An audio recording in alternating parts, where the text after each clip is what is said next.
Dans cette vidéo, on va voir quatre méthodes pour trouver quelle est la tendance actuelle. Alors vous verrez, ces méthodes sont très simples et très pratiques. Cette vidéo, elle fait suite à une autre vidéo que j'ai faite il y a quelques semaines qui était sur qu'est-ce que le price action. Et ça, c'est très important. C'est la méthode vraiment que j'utilise au quotidien. Et donc, le price action, ça vous permet de voir qui domine le marché, si ce sont les acheteurs ou les vendeurs. Et donc, dans la vidéo précédente, je vous donnais une analyse en trois étapes, qui sont celles-ci, pour trouver qui a la main, si ce sont les acheteurs ou les vendeurs. Alors, la première chose à faire, c'est de trouver la tendance actuelle. La deuxième chose, c'est de voir quel est le mouvement en cours. Et puis, la dernière étape de l'analyse, c'était la dernière bougie, celle qui vient de clôturer. Et aujourd'hui, on va s'intéresser à la première partie, qui est de voir quelle est la tendance actuelle. Alors la première chose pour trouver la tendance, c'est d'utiliser tout simplement la définition d'une tendance. Alors la définition que j'ai prise, c'est celle de John Murphy dans l'analyse technique des marchés financiers. Dans tous les livres d'analyse technique, vous trouverez à peu près ce même type de définition. Donc la définition, c'est la direction de ces pics et creux qui constituent la tendance du marché. Alors pic, vous pouvez remplacer par haut et creux par bas. Si je prends un graphique ici, je vous ai pris le E-mini SP500 en journalier. Et donc en appliquant la définition, ici j'ai le haut, ici j'ai le bas. Et si je regarde ici, eh bien, vous pouvez séparer, hein, mais moi je les ai mis ensemble. Vous voyez que ces hauts sont moins hauts que celui-là. Donc ça, c'est une première indication qu'on a peut-être une tendance baissière. Ici, j'ai encore des hauts qui sont moins hauts que celui-là, que cela et que celui-là. Et puis, il bas, le bas ici, qui est plus bas que celui-là. Donc, j'ai bien une confirmation que j'ai une tendance baissière. Ça, c'est un autre exemple. C'est sur le cacao, toujours en journalier. Et donc, rien que visuellement, on voit qu'on est en tendance haussière. Sauf que, imaginez ici que vous voyez pas cette partie-là et que vous voyez cette partie-là et vous vous dites, tiens, c'est peut-être un début de tendance baissière. Alors, si on applique la définition d'une tendance, on va voir si c'est le cas ou pas. Donc, je commence ici, j'ai un bas, j'ai un haut. Ici, j'ai un bas qui est moins bas que celui-là, un haut qui est plus haut que celui-là, et puis on continue toujours. Un bas qui est moins bas que les précédents ici, des hauts, si on prend ces deux hauts qui sont plus hauts que ces deux-là, un bas ou des bas, si on prend ces deux-là, qui sont moins bas que les précédents. Et puis on arrive donc au mouvement qui nous intéresse ici. Alors tout d'abord, j'ai un haut qui est plus haut. Donc c'est une première confirmation de la tendance haussière. Et puis ici, eh bien, c'est un bas qui est, comme on voit, qui est quand même moins bas que celui-là. Donc on est toujours dans une tendance haussière. On a juste une correction et cela me permet ici de rentrer et de reprendre la tendance haussière. Voilà, j'ai la confirmation que j'ai une tendance haussière.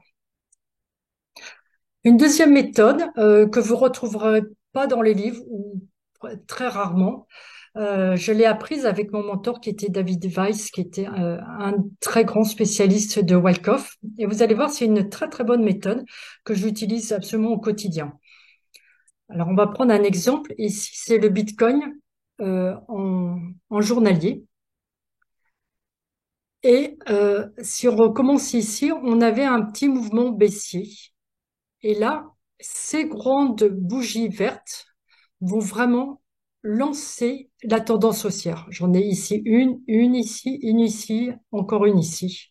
Et puis après, j'ai une reprise de la tendance haussière avec ces grandes bougies vertes. Alors, quelquefois, c'est pas très facile de comparer les bougies entre elles. Donc, David Weiss m'avait donné un truc qui est vraiment très utile, c'est d'utiliser cet indicateur qui est l'ATR. Et là, je vais l'utiliser comme avec une bougie. Normalement, l'ATR est plutôt sur 14 bougies, mais là, je vais l'utiliser qu'avec une bougie. Donc l'ATR, c'est la moyenne de la vraie amplitude. Et l'ATR, il calcule la taille d'une barre, hein. Donc on part de tout en bas et jusqu'ici.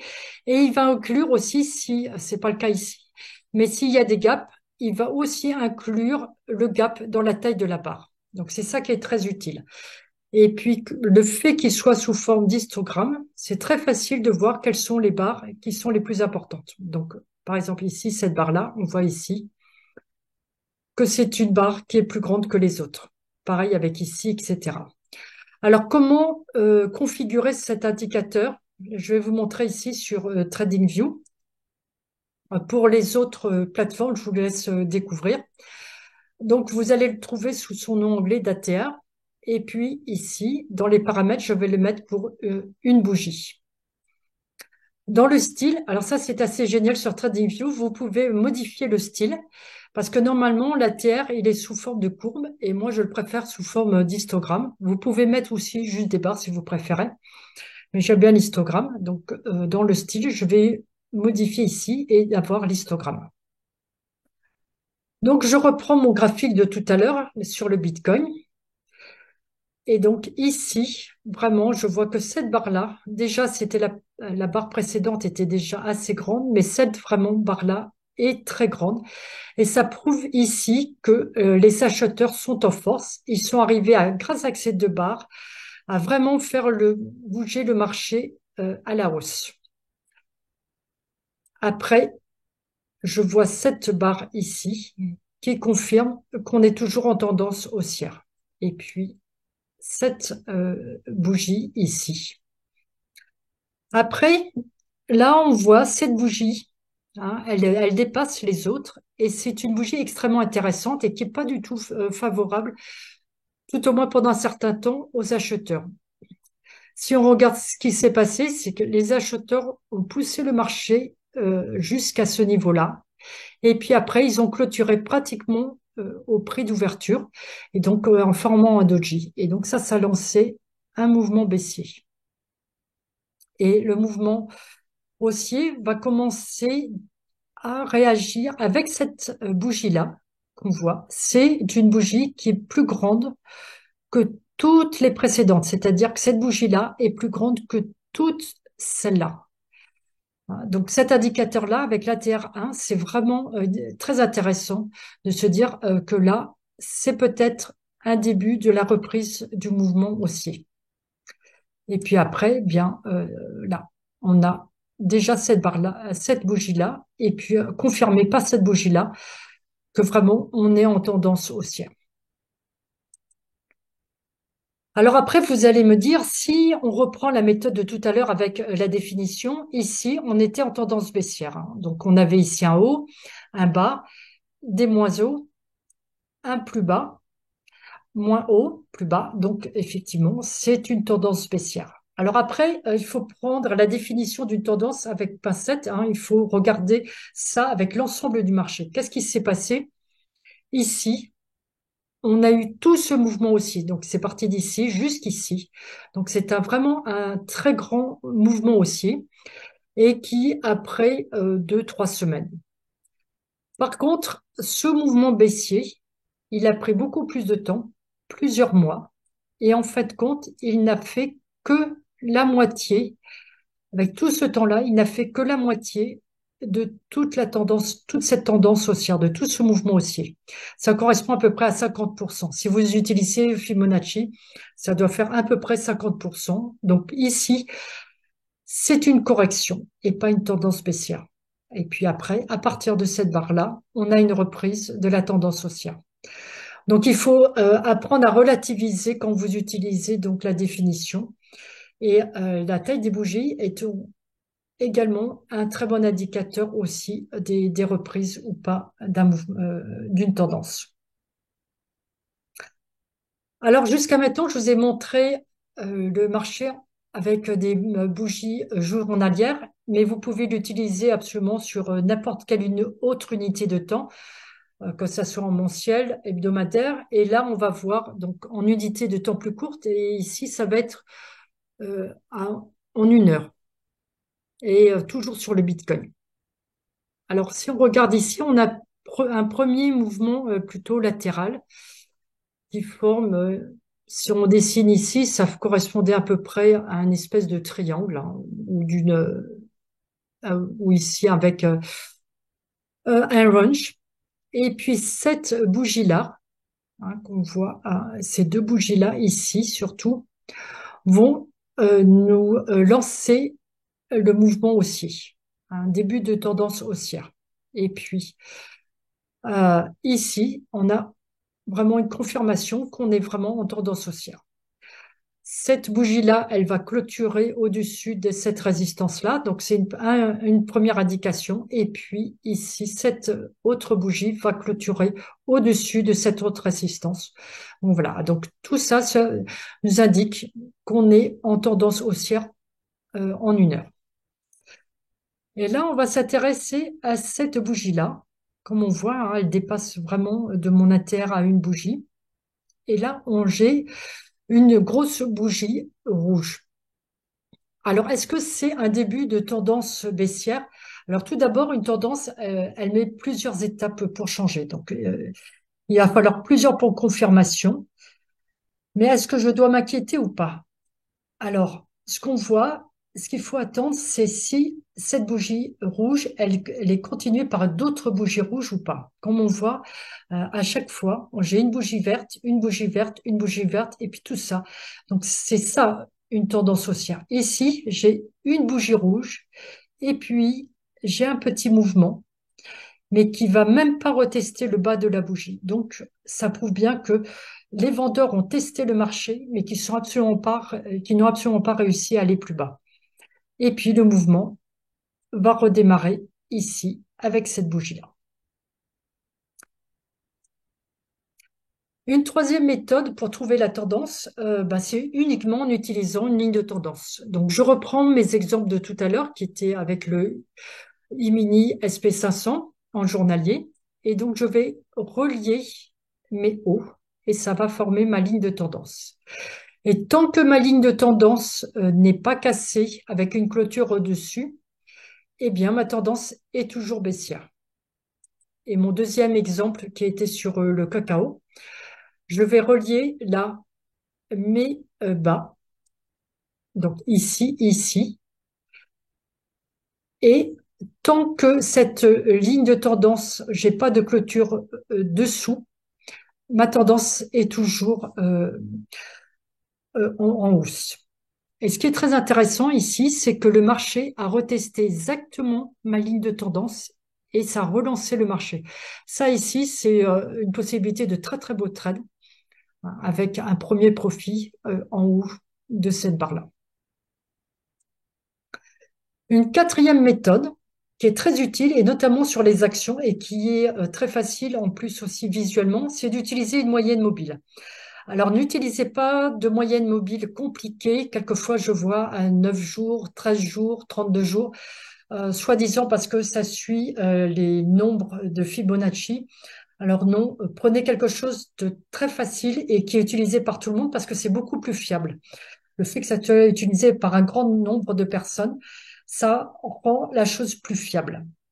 Donc, si on prend un exemple, je vais prendre ici Apple en journalier et je vais prendre une moyenne mobile simple à 20 jours. Et vous allez voir, cette moyenne mobile simple à 20 jours est très utilisée sur les actions parce que ça marche très, très, très bien. Alors ici, on ne sait pas trop ce qui s'est passé avant, mais ici, on a un mouvement baissier. Et là, j'ai ma moyenne mobile qui change. Donc, j'ai peut-être un début de tendance haussière. Le marché teste dessous et il reclôture au-dessus. Première indication que c'est peut-être un mouvement haussier. Reteste, reclôture au-dessus. Et là, c'est vraiment ma tendance haussière. Comme vous voyez, c'était une très, très, très belle tendance haussière. Et ce qui est intéressant, et ça arrive souvent sur les actions, c'est que le marché va retester à plusieurs reprises ma tendance, ma moyenne mobile simple à 20 jours. Et à chaque fois, ça a été une opportunité de très beau trade, hein. Donc, vous voyez ici et ici. Et puis après, le marché va casser méchamment sous ma moyenne mobile. Il va retester au-dessus, reclôturer. Une deuxième confirmation que la tendance est en train de changer. Et puis encore ici, il reteste au-dessus et reclôture dessous. Là, je me retrouve en possibilité de tendance baissière. Un deuxième exemple ici, c'est alors un exemple français ici, c'est Safran, toujours en journalier, et puis donc ma moyenne mobile à 20 jours en bleu, qu'on voit ici, qui donc suit vraiment bien ma tendance haussière. Alors ce qui est intéressant de regarder aussi quand on a une moyenne mobile, c'est la pente de ma moyenne mobile. Donc plus c'est pentu, plus ça prouve que ma tendance est forte. Donc on voit ici, hein, pentu, ici, la tendance est forte. Là encore, elle est forte. Et puis là encore, elle est forte. Et puis après, j'ai des mouvements ici où ma moyenne devient beaucoup plus plate, et comme ici, parce que ici, on est dans un range. On a plutôt des mouvements latéraux. Et donc, ma moyenne ici me met un ralentissement de la tendance. Ça ne veut pas dire que ça va changer. On a un ralentissement de la tendance. Alors, une méthode assez simple de trader cette moyenne mobile, c'est moi, je dessine une petite résistance ici. Alors, elle n'est pas obligatoirement toujours très droite, mais je prends mon point haut et puis je dessine une ligne. Et quand ma moyenne mobile va casser et je vais avoir une clôture au-dessus, ça va être une possibilité d'achat. Et donc là, ici, j'ai un assez beau trade à l'achat. Ici, pareil. Alors là, ça fait une... Elle n'est pas tout à fait droite ici, ma ligne, mais c'est, comme je l'ai dit tout à l'heure, c'est pas très grave. Le truc, c'est qu'elle relie mes deux hauts. Et puis ici, quand ma moyenne mobile a cassé ma résistance, hein, et avec une clôture au-dessus, donc j'ai cette barre-là, ça va être une opportunité d'achat. Et donc là aussi, j'ai un assez joli trade. Voilà, donc les quatre méthodes pour trouver une tendance, c'est un, d'utiliser la définition, donc de voir si on a un haut qui est plus haut ou plus bas, et puis un bas plus haut ou plus bas. Une deuxième méthode, ça va être la taille des bougies, et en utilisant l'ATR à une bougie. La troisième méthode, c'est avec la ligne de tendance. Et tant que celle-ci n'a pas été cassée avec une clôture au-dessus ou en dessous, la tendance est toujours valide. Et ma troisième méthode, c'est en utilisant une moyenne mobile, et notamment une moyenne mobile simple à 20 jours. Voilà, je vous souhaite un excellent trading. Et puis, si vous avez aimé cette vidéo, je vous invite à vous abonner à ma chaîne. Merci.